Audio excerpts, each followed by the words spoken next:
No último capítulo da nossa viagem, vimos um mundo que se afogou na própria maldade. Gigantes, armas reluzentes,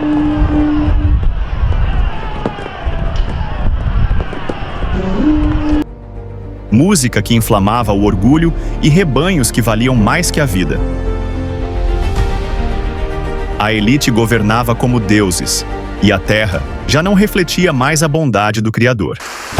Foi então que veio o maior reset da história, o dilúvio. 40 dias e 40 noites depois, silêncio.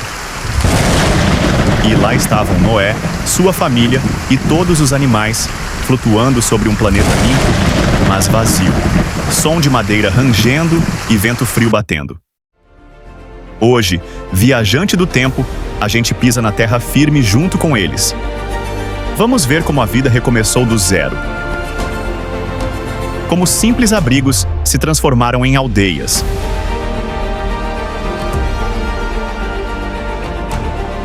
Aldeias em cidades e cidades em reinos. Vamos seguir pegadas deixadas não só nas páginas da Bíblia, mas também em tabuletas de argila, ruínas soterradas e memórias de povos antigos espalhados pelo mundo. E agora, aperta o play e vamos nessa, porque a reconstrução da humanidade está prestes a começar.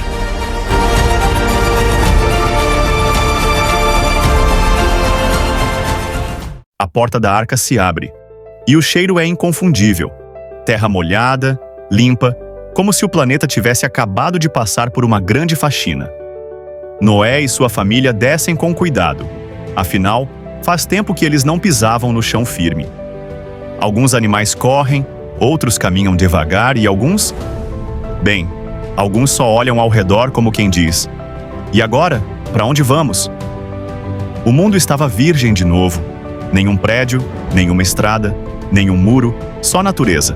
E aqui começa a missão: reconstruir a vida. Improvisados, fogueiras para cozinhar e a escolha de um lugar para plantar. Era o retorno ao básico, mas com uma vantagem: a experiência. Eles já sabiam como criar ferramentas, domar animais e cultivar alimentos. Não era mais o improviso do Éden. Agora havia memória e técnica. E é aqui que a arqueologia entra para dar um oi. Registros encontrados em regiões que a Bíblia chama de o início dos reinos mostram que, alguns anos depois do dilúvio, grupos humanos começaram a se estabelecer em áreas férteis, como a Mesopotâmia. Achados de cerâmica, ferramentas de pedra polida e até estruturas de irrigação mostram que a reconstrução foi rápida, como se o homem estivesse correndo para recuperar o tempo perdido.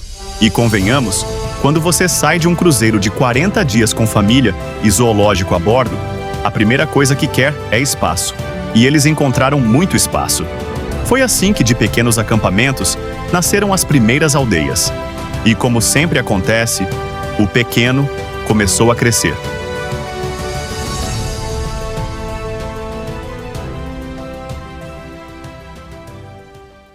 O tempo passou, e as pequenas aldeias pós-diluvianas começaram a crescer.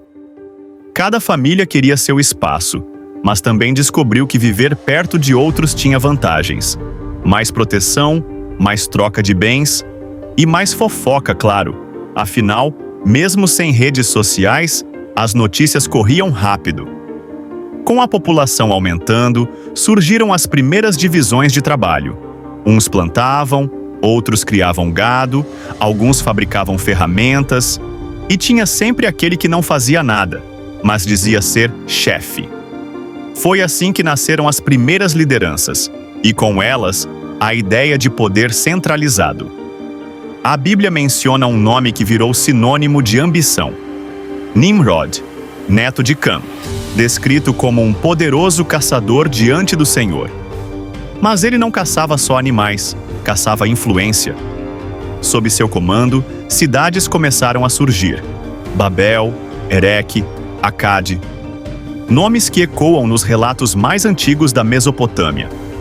Fora do texto bíblico, escavações na região trouxeram à luz cidades impressionantes como Uruk e Ur. Uruk, por exemplo, chegou a ter muralhas gigantescas com mais de 9 quilômetros de extensão, algo digno de filme épico.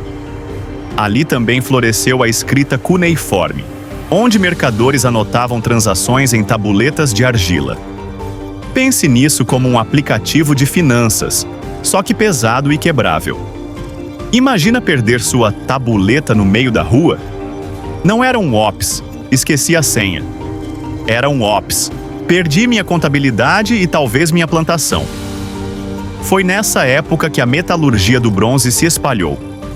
Armas, ferramentas e ornamentos ficaram mais resistentes. E como sempre acontece, onde existe tecnologia melhor, existe também uma disputa melhor armada. Pequenas cidades começaram a competir por território, recursos e rotas comerciais. Mas havia algo mais profundo acontecendo. Os povos estavam se organizando. A agricultura irrigada, os calendários baseados nos astros, os primeiros registros administrativos. Tudo isso mostrava que a humanidade, mesmo depois de um desastre global, não tinha perdido a capacidade de criar. E também não tinha perdido o apetite pelo poder. E foi nesse clima de crescimento e ambição que surgiu um projeto ousado, que não só mudaria o destino daquela geração, mas deixaria marcas profundas na história da humanidade. Imagine uma cena: um povo unido, falando a mesma língua, trabalhando juntos para elevar uma torre. Até o céu se desce. Um só projeto, um só idioma, uma ambição que parecia invencível. Mas todo mundo sabe, quando falamos tudo igual, chega uma hora que a conversa fica sem graça. Aí Deus resolve dar um toque de variedade. E puf, confusão total. A Bíblia diz que Deus confundiu a fala e espalhou as pessoas. Uma explicação profunda sobre como tantas línguas e culturas surgiram. Fora da narrativa religiosa, estudiosos sugerem que essa história reflete fenômenos reais que ocorreram na Mesopotâmia antiga. Um caldeirão de povos e dialetos em contato constante. Essas tensões culturais podem ter inspirado a narrativa como um porquê simbólico para a diversidade. Linguistas modernos alertam que línguas não se transformam num estalo, leva tempo. Ainda assim, interpretando o texto como um evento único, vemos um momento simbólico da queda da unidade global. Uma explicação para o rompimento cultural e linguístico que acontece naturalmente ao longo do tempo. Alguns estudiosos interpretam o relato de Babel não como um evento literal, mas como uma lição sobre identidade cultural. A diversidade linguística emergiu de forma orgânica ao longo de gerações. Comércio, migrações, conquistas. Tudo isso comenta sobre como quem fala junto, mas com diferenças, aprende a seguir caminhos distintos. Além dessa visão histórica, existe uma abordagem antropológica fascinante. A confusão das línguas como símbolo da diversidade que molda a consciência humana. Pesquisadores sugerem que ela representa o nascimento da identidade individual e coletiva. Não é o fim, mas o começo de culturas distintas, de perspectivas únicas.